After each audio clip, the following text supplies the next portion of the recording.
సూర్యాపేట జిల్లా కేంద్రంలోని Jangaon X road వద్ద మాజీ ఎంపీ బూర నర్సయ్య గౌడ్ తల్లిదండ్రులు బూర లక్ష్మయ్య గౌడ్, బూర రాజమల జ్ఞాపకార్థం వారి విగ్రహాలను ఆవిష్కరించారు. ఈ సందర్భంగా బూర నర్సయ్య గౌడ్ మాట్లాడుతూ తన తల్లిదండ్రులు ఎన్నో కష్టాలు పడి తనను చదివించారని, వారి జ్ఞాపకార్థం వారి విగ్రహాలను ఏర్పాటు చేసినట్టు ఆయన చెప్పారు. సమాజానికి సేవ చేయడం ద్వారా వారి ఆశయాలను నెరవేర్చాలని ఆయన ఈ విధంగా చెప్పుకొచ్చారు. సమాజంలో తమ పిల్లలు ఉన్నత స్థితికి ఎదగాలని ప్రతి ఒక్క తల్లిదండ్రులు ఆకాంక్షిస్తారని, వారి కోరిక తీరే విధంగా పిల్లలు కష్టపడి చదివి జీవితంలో ఉన్నత స్థాయికి చేరుకోవాలని, సమాజానికి ఉపయోగపడే విధంగా వారు ఉత్తమ పౌరులుగా ఉండాలని ఆయన అన్నారు. ఈరోజు స్వర్గీయ మా అమ్మా నాన్న బూర లక్ష్మయ్య, బూర రాజమ్మ గారి విగ్రహావిష్కరణ చేయడం జరిగింది.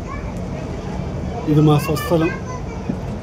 దాదాపు స్వాతంత్రం ముందరనే మా తాతగారు, మా నాన్నగారు ఇక్కడ 30 ఎకరాలు కట్టి కొనటం జరిగింది. అదే ఈరోజు మొత్తం మా వంశానికి పునాది అయింది. నేను ఎప్పుడూ చెప్తుంటాను, భూమిని నమ్ముకున్నవాడు చెడిపో. అందరికీ నేను చెప్తుంటాను, మీరు కష్టపడి ఫస్ట్ భూమి కొనుక్కోండి. ముఖ్యంగా మా తల్లిదండ్రుల నుంచి నేర్చుకున్నది, మా అమ్మ నుంచి నేర్చుకున్నది మొండితనం, మా నాన్న నుంచి నేర్చుకున్నది కర్మతత్వం, కృషి. ఆయన నిరంతరం ఎప్పుడు ఏదో పని చేస్తూనే ఉండేది. మా మదరు ఒక పట్టుబడితే, అంటే ఇది చెయ్యాలని అనుకుంటే 600 కూడా చేసేది. ఈరోజు మీరు ఇమాజిన్ చేయండి, 55 సంవత్సరాల క్రితం నన్ను ఇంగ్లీష్ మీడియం, ఆవిడ మొత్తం నల్గొండ జిల్లాలో ఒకటే ప్రైవేట్ స్కూల్, ఓ మధ్యతరగతి కుటుంబం. ఆ రోజు చదువుడే ఎక్కువ, కానీ నా కొడుకు ఇంగ్లీష్ మీడియం బెస్ట్ స్కూల్. అంటే ఆ రోజు ఉన్నదే బెస్ట్ స్కూల్ ఒకటే, ఒక ఇంగ్లీష్ మీడియం స్కూల్. అంటే ఆ రోజు చదివించిందంటే తల్లిదండ్రులు, ముఖ్యంగా తల్లి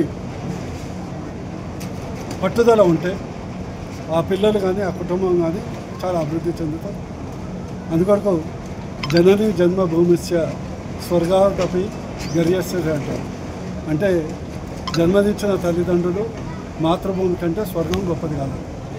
అదే గుర్తుగా ఈరోజు విగ్రహావిష్కరణ చేసి బంధుమిత్రులు, పార్టీలకు అతీతంగా అందరూ, మీడియా మిత్రులు అందరినీ పిలిచి మా విందు స్వీకరించినందుకు ధన్యవాదాలు.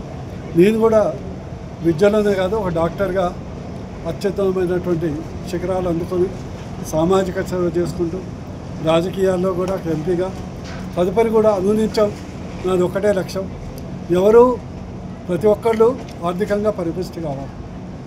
ధనం మూలమిదం జగత్, నేను ఇదే బోధిస్తుంటాను.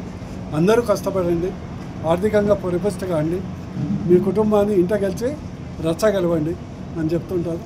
ఈరోజు మీడియా మిత్రులు అందరూ వచ్చి మా విందు స్వీకరించినందుకు మీ అందరికీ ధన్యవాదాలు.